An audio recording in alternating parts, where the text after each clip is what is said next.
وقتی که خدا را خدا بدانند مسلمان ها، قرآن را قرآن بدانند، اعتقاد داشته باشند، پیغمبر را پیغمبر بدانند، اعتقاد داشته باشند، اصلا دیگه برای متحد شدن، یک پارچه شدن، یک جای شدن، همین آیت خودش، همین دستور خدا خودش کفایت کننده است.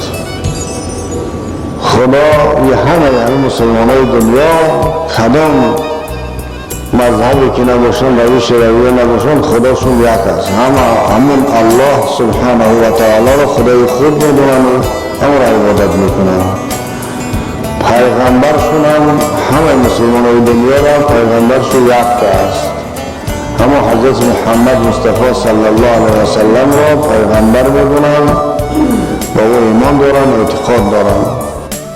آن چیز، آن وحدت و آن یک پارچگی و آن یک دلی، یک محوریه که اسلام طلب میکند و میخواهد از امت اسلامی، این چیز هنوز هم وجود ندارد.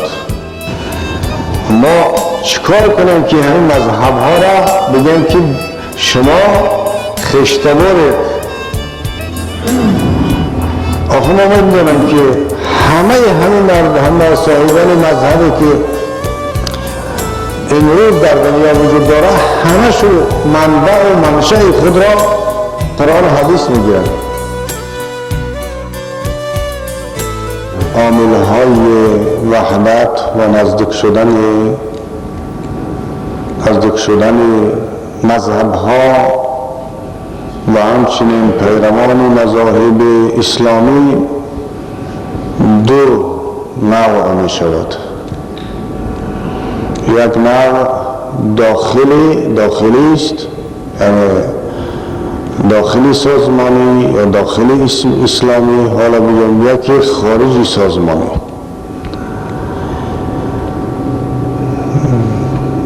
در رابطه با عاملهای نزدیک شدن تمام مسلمان ها،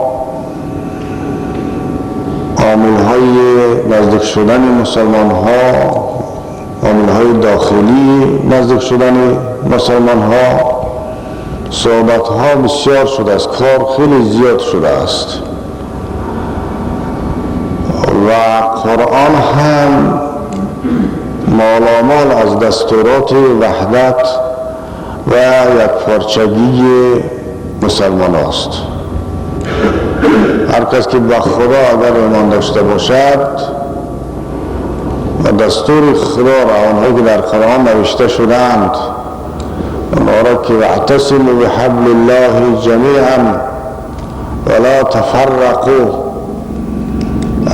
بر اسمان خداوند و دستورات الهی با هم یک جای چنگ بزنید. این دستور را اگر دستور خدا بداند، باید که دیگه میگم نصیحتگر یا که راه نشان دادن کدام باز راه نشان دهنده یا که مرشد ضرورت نیست، چون بهترین نصیحتگر قرآن است، چون بهترین ارشاد کننده و راه نشان هدایت کننده خداست. وقتی خداوند میگه که واعتصموا بحبل الله جمیعا، و حبل خدا به همون بر اسمان الهی، به همون تعلیمات الهی همه با هم دست بزنید، چنگ بزنید، محکم بخفید. و کسی که به اون خدا باور داشته باشه، به این قرآن باور داشته باشه، دیگه چی در کار است که با از گوش یک کسی دیگه بشنه یا که یک کنفرانس دیگه تشکیل کنن و اون کنفرانس اونها را به هم نزدیک کنن. همین مقدار بس است برای بنده خدا. ولا تفرقوا، متفرق نشوید، پراکنده نشوید. شاید خدا میگه که متفرق نشوید، پراکنده نشوید، گروه نشوید، مذهب نشوید. ولی این خدا میگه دیگه. یک آدم نمیگه که پیش خودش گفته باشه، بعد بگو کی پیش خودش میگه پیجا میدونه. خدا میگه که متفرق نشود. کدام بنده خدا حق داره که متفرق شود؟ اصلا وقتی که خدا را خدا بدانند مسلمان ها، قرآن بدانند، اعتقاد داشته باشند، پیغمبر را پیغمبر بدانند، اعتقاد داشته باشند، از این دیگر برای متحد شدن، یک پارچه شدن، یک جای شدن، همین آیت خودش، همین دستور خدا خودش کفایت کننده است.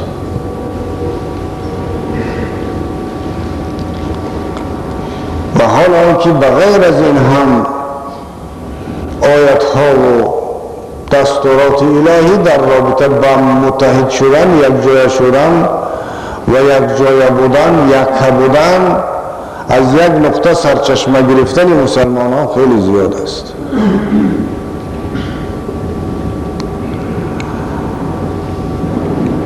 خدا یه همه مسلمان های دنیا کدام مذهبی که نباشن، روش رویه نباشن، خداشون یک است. همون الله سبحانه و تعالی را خدای خود میدونن و همون را عبادت میکنن. پیغمبرشون هم همه مسلمان های دنیا را پیغمبرشون یک است. اما حضرت محمد مصطفی صلی الله علیه و سلم را پیغمبر میدونن، با او ایمان دارن، اعتقاد دارن. گرچه خب با دیگر پیغمبرها هم دارن، مسئله دیگه است، ولی این امتهای حضرت محمد هستند. یک پیغمبر، یعنی هم مذهبی در دنیا هستند، بنده یک خدا هستند و امتی هم همه پیغمبر و پیروان یک کتاب که آن را قرآن میگن. این برای دنیا هم که برای با همون قرآن افتخار میکنن، با برای دنیا که رفتی انشان با همون مذهبی نمیدونم، اگر امامی هم باشد، جعفری هم باشد، حنفی باشد، مالکی باشد، زیدی باشد، نمیدونم کدام مذهبای دیگه، حتی این مذهبهای قادیانی بود که بهاییشو میگن، اینا هم دعوا میکنن، افتخار میکنن که قرآن است. یعنی در این چند چیزی گفتم، هم وقتی که نماز میخونن برمیگردن به طرف همون قبله در تمام کره زمین. وقتی نماز دیگه کدام مذهبی که باشد، 4 مذهب اهل سنت و همه مذهب‌های اسلامی در طرف خانه کعبه میگردن و نماز خونی را شروع میکنن. این مرجع عبادت چون یک جا است، روسو میگردن. و در وقت مثلا ایام حج هم چندین میلیون نمایندگان مسلمان ها در اونجا جمع میشن. اونجا سنی هم هست، شیعی هم هست، زیدی هم هست، امامی هم هست، همه گروه هست، نمیدونش کی است. همه داد و فریاد میکنن در اطراف خانه کعبه، ناله و زاری میکنن که بسیار چه اگر نگاه کنید در مثلا تنومند بودن مانند اینا تنومند نیستن، در زیبا بودن مانند اینا زیبا نیستن، لیکن در عشق و علاقه که با صاحب خونه دارن گاها نگه میکنی از روی انصاف، اونا شیفته ترن. اما خب دیگه مسلمان هم دیگه، برادرن، خواهرن. خلاصه که این عاملها که در قرآن هست، تعلیمات پیغمبر است به وحدت، دستورات قرآنی هست به وحدت و یک پارچگی، به هم بستگی، محبت و این چیزایی که گفتیم، اینها ما را با وحدت و یک پارچگی دلالت میکند.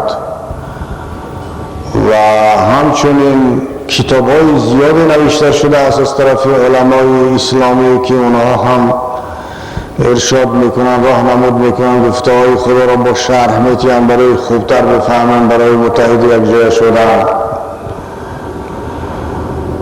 و خب در آخر با شکل‌های جدیدی تفهیم معانی قرآن، تعلیمات پیغمبری پیدا شده است. توسط رادیوها، تلویزیون‌ها، کاسیت‌ها، سیدی‌ها چیزهای پیدا شده است که توسط آنها میتونن آدم‌ها دور هم جمع شوند. خب میتونه یک 10-20 دقیقه هم آدم‌ها دم بگیرن اگر در اختیار تو باشه.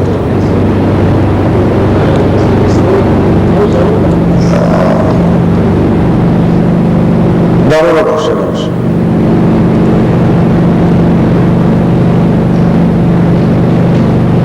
خب ما از زمان گذشته به خاطر آنکه نمایندگان مسلمان ها از هم دیگر دور میشن یا دیگر رو نمیبینن و این دور شدن و یکدیگر را و دیدن باعثی باز ناشناسی میشود، این کنفرانس ها، انجمن ها، سمینار ها تشکیل میشن که مردم دور هم جمع میشوند و دیگر را میبینن، میشناسن. اون نفرتی که از دور دارن در باره یکدیگر اون نفرت از بین میرود.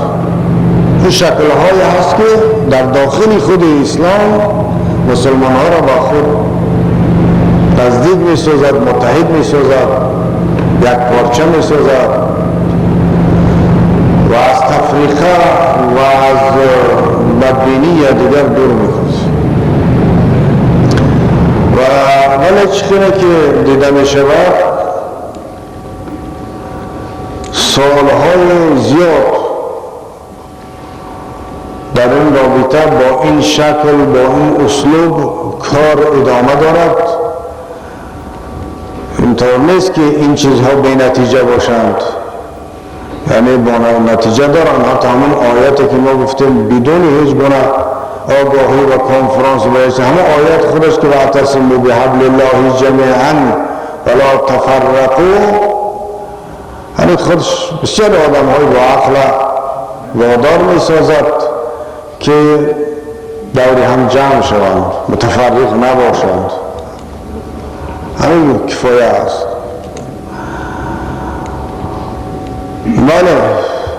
ولی آن چیزی، آن وحدت و آن یک پارچگی و آن یک دلی، یک محوریه که اسلام طلب میکند و میخواهد از امت اسلامی، این چیز هنوز هم وجود ندارد.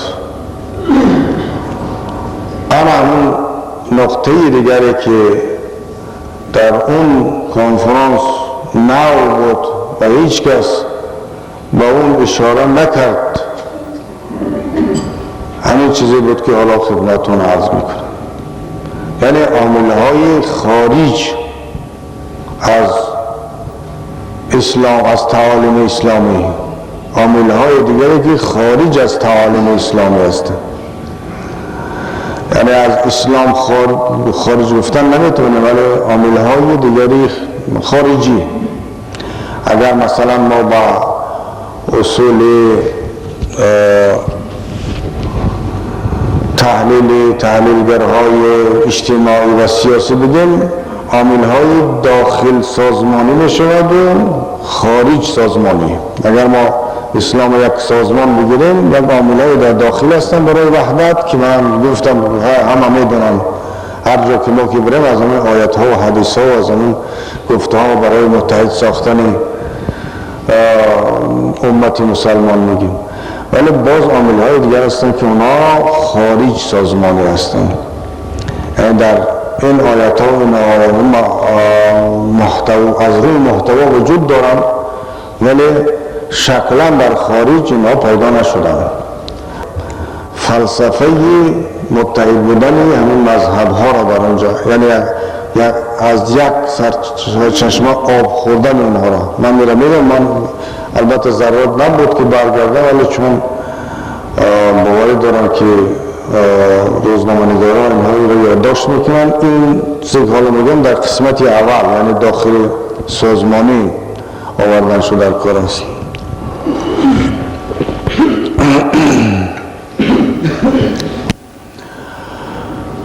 من برای اونا مثال آوردم، گفتم که اصلا فرصت کم است، ولی یک مثالی که به طبیعت بشری بسیار نزدیک است خدمتتون میارم.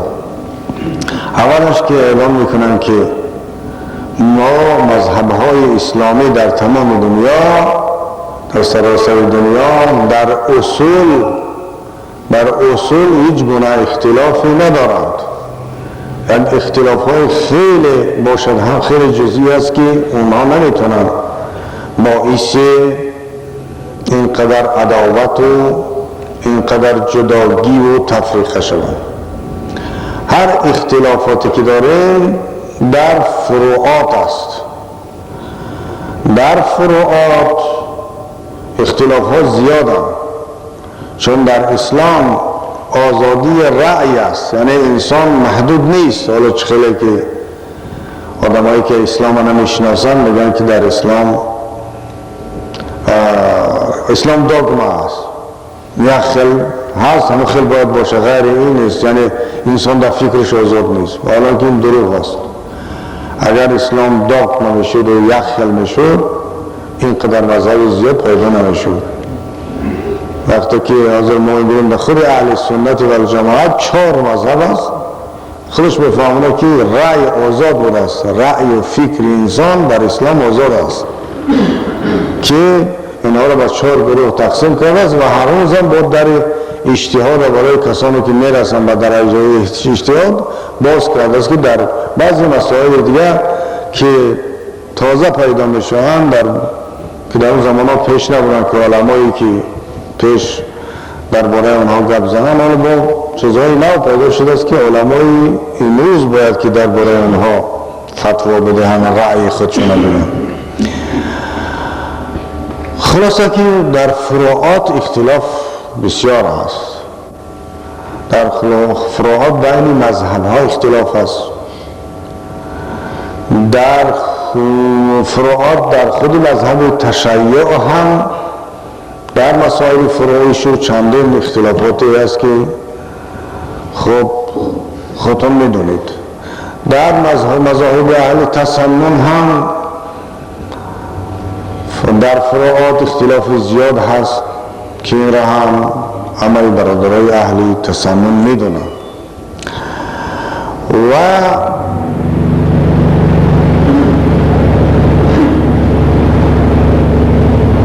در یک مذهب هم، مثلا در مذهب حنفی هم چندین اختلاف وجود داره بین علمای مذهب حنفی که یک چیز بگن درست است، یک چیز یک دیگر گروه دیگرش میگه این نادرست است، میگه مکروه است، میگه مکروه نیست.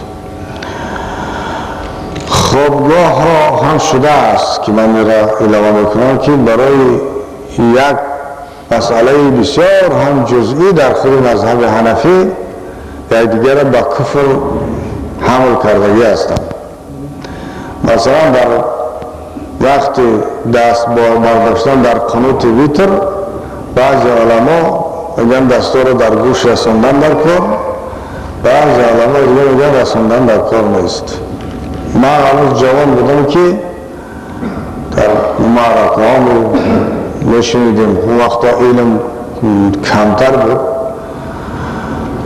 همون کافر بگفتن یک دیگرشون، به خاطر اون که اینا از گروه کسانی بودن که نمیرسوندن، آدمایی میرسوندگی را میگفتن و کافرن، دستاشون در گوششون میرسوندن.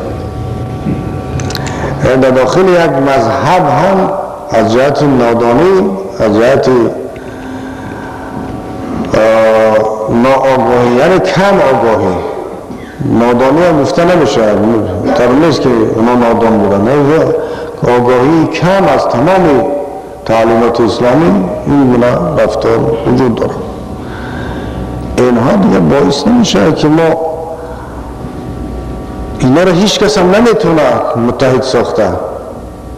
از امکان بشری هم مثلا یک گانه ساختن تمامی مسائل فروعی فرعیات در یک مذهب حتی از امکان بیرون از آن چیز است که در مذهب‌های مختلفی که در دنیا هستند. بنابراین ما چیکار کنیم که همین مذهب‌ها را بگیم که شما خشتبارید؟ آخه ما می‌دونیم که همه صاحبان مذهبی که امروز در دنیا وجود داره همشو منبع و منشأ خود را قرآن و حدیث میگیرند. همه آشکار اعلام میکنیم که هر سخنی که خلاف قرآن، خلاف صریح آیات قرآن، خلاف حدیث متواتر و مشهور پیغمبر باشه اگر اون نادرست است، هیچ کس مخالف نیست. پس منبع و منشأ همین اسلام و مذهب‌های مختلف مسلمانی همون چی بوده است؟ قرآن بوده است و حدیث بوده است. اکنون گفته باید فلسفه شما میگویم خیلی فلسفه برای شما نه علمای محترم، برای ها و جوانایی که در همون جمع در جوان و در عقیب شده گفتن برای اون جوان ها همارا بسیار اهمی گفت در آنجا آمدن بسیار چی کردن که یگانه صحبتی که ما فهمیده تونستیم گفت شما بودن دیگه نفهمیدیم این کنفرانس چی خیلی گذاشت. خبرنگارای از روزنامه های و همون جوانان همینطوری چیز. خلاصه که من گفتم که شما تصور کنید که یک پدر و یک مادر، از اونها چند بچه تولد می شود. اون بچه ها از خود با پسر تولد می کنند و این پسرها در منطقه های گوناگون دنیا پریشان می شوند. همین نوه های آنها می روند، وقتی می روند هندوستان، یکی می روند پاکستان، یکی می روند تاجیکستان، یک از می روند عربستان و دیگه زبانشون هم دیگه می شوند، طرز لباس پوشی و حتی شکل همین بیرونیشون هم دیگه خیلی تغییر میابند. اگر خیلی نگاه کنی زبانش مختلف است، لباسش مختلف است، عادتش مختلف است و همش هم دیگر تماما فرسخ‌ها دور هستند. ولی کفایت کننده از همین مقدار که اگر یک آدمی بگه که شما 7 برادر از همون چند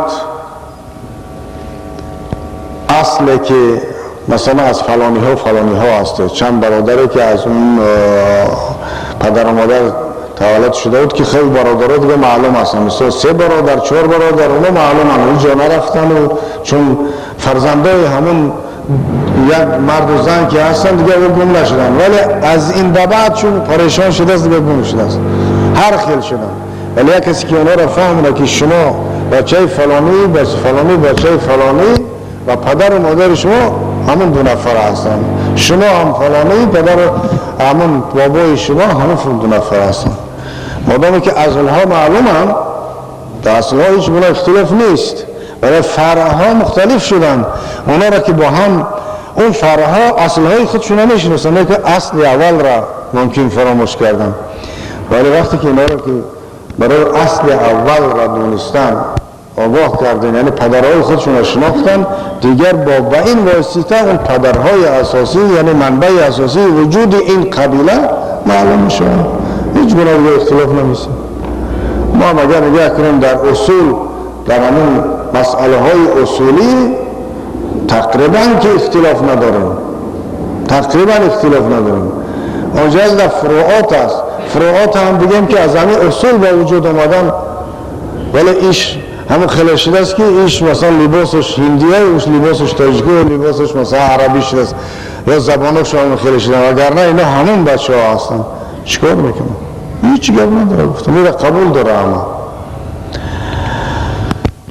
ولی گفتم برای آن که با هم نزدیک شدن یک قاعده در کار است. حالا من گفتم نمیدونم این قاعده تا چه اندازه علما قبول دارن و ندارن، ولی من گفتم که اگر اون قاعده را مورد قبول قرار بگیرد و همه ما استفاده کنیم، فکر کنیم دیگه اینقدر بدبینی بین مذهب ها از بین می رود. اون قاعده همین است، هر کس پیروان هر مذهب خودشون دوست می دارند، مذهب خودشون ثواب می شمارند. همه چند پیرو مذهب حالا همه جمع که گفتم در اونجا حضور داره، هر کس احترام داره به مذهب خودش، دوست نداره مذهب خودش، به همه مذهب عمل کردن و ثواب میشماره. این تعلیم است دیگه، اصلا این انکار ناپذیر است، هیچ طور انکار کردن نداره. اکنون این ترکیب باشه هر کس مذهب خودش احترام کند و مذهب خودش عمل کند، ولی یک قاعده را ما فراموش نکنیم که ما بگیم که بله مذهب ما ثواب است، ولی مذهب برادر ما احتمال ثواب را دارد. من اکنون نگفتم که این قاعدهش کمتر وزنینتر است، چون یکم بار خواستم که شاید که قبول ندارد. اگر که فرمولای کاملش این خیلی است که مذهب ما ثواب است، احتمال خطا را دارد. مذهب غیر ما خطا است، احتمال ثواب را دارد. این فرمولای کاملش است. ولی من فقط هم ثواب شد گفتم، خلاص گفتم که مذهب ما ثواب است و مذهب برادر ما احتمال ثواب را دارد. برای که من گفتم در داخل خود مذهب های اهل تسنن، در داخل مذهب های اهل تسنن، مثلا در مذهب ما، مذهب حنفی، خواب رفتن تارات میشکند، ولی مذهب های دیگر اهل سنت هست که خواب رفتن تارات نمیشکند. چی میگیم اکنون؟ او هم از حدیث گرفته است، از قرآن گرفته است و او هم مؤمنه مسلمانه. بلکه که بگیم که او خواب رفت خیس نماز خون کافر است، میگن همین خیلی که تارات نکردن نماز خوندن، عقبش نماز خوندن درست نیست. برای همین من گفتم که برای همین میگیم که مذهب ما ثواب است، طغری است، راست است، دیگه احتمال داره خطا باشه. یعنی وقتی ما میگیم که همین خواب تارات میشکند، همین درسته، اعتقاد داریم، دوستش میداریم، همین خیلی عمل کنیم، همین خیلی میفورم عمل کنیم، ولی احتمال داره خطا باشد، چون ما حدیث های دیگه هم هستند و از مضمون آیت هم معلوم میشود بعضی چیزا که شاید که همین خواب تارات نشکند. چون چند حدیث دیگه هست از حضرت رسول خدا روایت میکنن، مثلا شافعی ها اینا که اگه رسول الله اومد از فلان غزوه و خواب رفت و از خوابش خیست و خب ما مذهب ما میگیم که او پیغمبر است و همون چشماش ریختگان دلش بیدار است، برای همون خواب نبود. خب او را کی میدونه که جشه؟ برای همون که میگیم که احتماله که خطا باشه، گپی و درست باشه. خب این را که در داخل مذهب خودمون برای خودمان گفتیم، ولی من اونجا گفتم که شما اگر ما همین خیال کنیم بگیم که بله مذهب خود ما اعتقاد داریم، احترام داریم، ثواب است، ولی مذهب برادر ما احتمال ثواب دارد، برای همه احترامش میکنیم اوشان.